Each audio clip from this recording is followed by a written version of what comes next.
Hi வணக்கம். Welcome to Soumya உலகம். இன்னைக்கு நம்ம வீட்ல இருக்க பொருளை வச்சு கேக் செய்யலாம் வாங்க.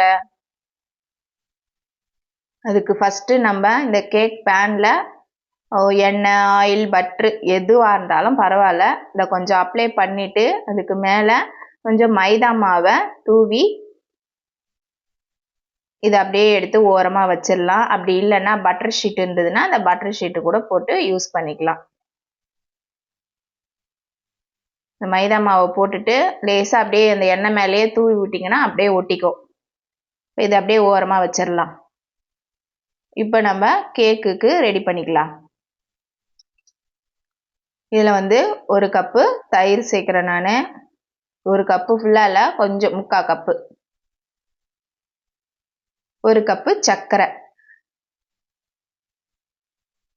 இது கூடவே எண்ணெய். எண்ணெய் வந்து 3/4 கப்பு. 3/4லேருந்து ஒரு 1/2 கப்பு கூட சேர்த்துக்கலாம். இதில் வந்து இந்த டைமில் வந்து எண்ணெய், பட்ரு, நெய் எது வேணுமோ உங்கள் இஷ்டம்தான். ஆனால் நம்ம வீட்டில் இருக்க பொருளை வச்சு அதிக செலவு இல்லாமல் செய்ய போகிறோம். அதனால் நான் வந்து எண்ணெய் தான் ஊற்றிருக்கேன். இதில் எண்ணெய் வந்து சன்ஃப்ளவரு இல்லை கோல்டு வினர் அந்த மாதிரி எந்த ஆயில் வேணாலும் நம்ம இஷ்டம்தான், அதை ஊற்றிக்கலாம். ஸ்மெல் இல்லாத ஆயிலாக ஊற்றிக்குங்க, அவ்வளோதான். இந்த கடலை எண்ணெய், தேங்காய் எண்ணெய், அதை தேங்காய் எண்ணெய் ஊற்றினா அந்த தேங்காய் எண்ணெய் ஃப்ளேவர் நல்லாயிருக்கும். கடலை எண்ணெய் அந்த அளவுக்கு அந்த ஸ்மெல்லு நல்லா இருக்காது. இப்போ இதை நல்லா மிக்ஸ் பண்ணிவிட்டு இது கூடவே ஒரு கப்பு பால் சேர்த்துருக்கேன். இந்த பாலையும் சேர்த்து இதையும் நல்லா மிக்ஸ் பண்ணணும். ஒரு மாதிரி க்ரீமியாக வந்துடுச்சு பார்த்தீங்களா, நம்ம மிக்ஸ் பண்ணிட்டு இருக்கும் போது.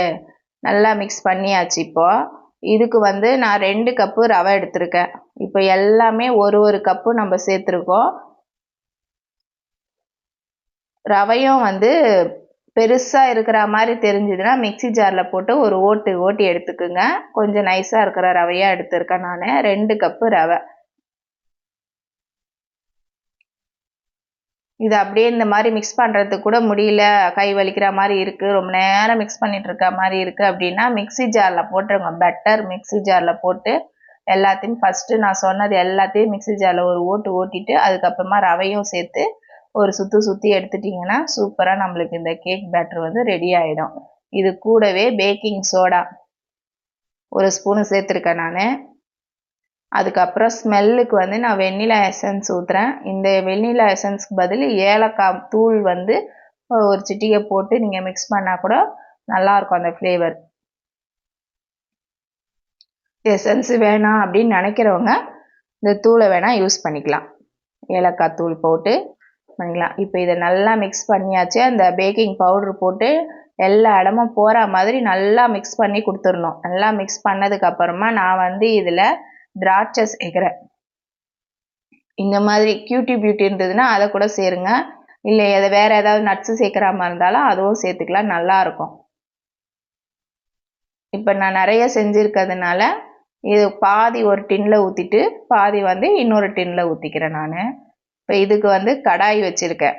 கடாய் வந்து ஃப்ரீ ஹீட் பண்ணி வச்சுருக்கேன். இந்த மாதிரி ஒரு ஸ்டாண்டை வச்சுட்டு அதுக்கு மேலே இதை வச்சிடலாம். இப்போது மூடி போட்டு இந்த இது வந்து ஒரு 25 நிமிஷத்துலேருந்து 30 நிமிஷம் கண்டிப்பாக 1/2 ஹவர் ஆகும். எனக்கு வந்து கரெக்டாக 3/4 ஹவர் ஆச்சு எனக்கு இந்த கேக் ரெடி ஆகிறதுக்கு.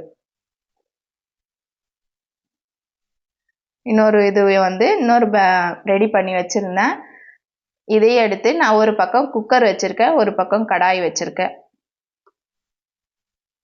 குக்கரையும் சேம் அதே மாதிரி ஃப்ரீ ஹீட் பண்ணியாச்சு. குக்கரில் வந்து கேஸ் கட்டை ரிமூவ் பண்ணிடணும். அதே மாதிரி விசிலையும் ரிமூவ் பண்ணிடணும். ரிமூவ் பண்ணிவிட்டு மூடி வைக்கணும். இது வந்து ஒரு 15 நிமிஷம் 20 நிமிஷம் கழித்து நம்ம ஓப்பன் பண்ணி பார்க்கணும் வெந்திருக்கா அப்படின்னு சொல்லிட்டு. வேகலை அப்படின்னா மறுபடியும் மூடி வச்சு அதுலேருந்து ஒரு 10 நிமிஷம் 20 நிமிஷம் நம்மளோட அந்த கேக்கோட கண்டிஷனை பொறுத்து இந்த டைமிங் வந்து மாறுபடும். இதுவும் இன்னும் கொஞ்சம் வேகணும். இன்னும் ஒரு 10 நிமிஷம் கழித்து நம்ம கேக் எடுத்துக்கலாம். அவ்வளோதான். 10 நிமிஷம் கழித்து கேக்கு எடுத்தாச்சு. அப்படியே உடனே ஓப்பன் பண்ணி வச்சிடாம கொஞ்ச நேரம் அப்படியே ஆஃப் பண்ணிவிட்டு அதிலே ஒரு 5 நிமிஷம் விட்டுட்டு அதுக்கப்புறம் நீங்கள் கேக்கை ஓப்பன் பண்ணி சுற்றி ஆறுனதுக்கப்புறமா சுற்றி கட் பண்ணிட்டு எடுத்திங்கன்னா கேக் ரெடி. தேங்க்யூ. பாய்.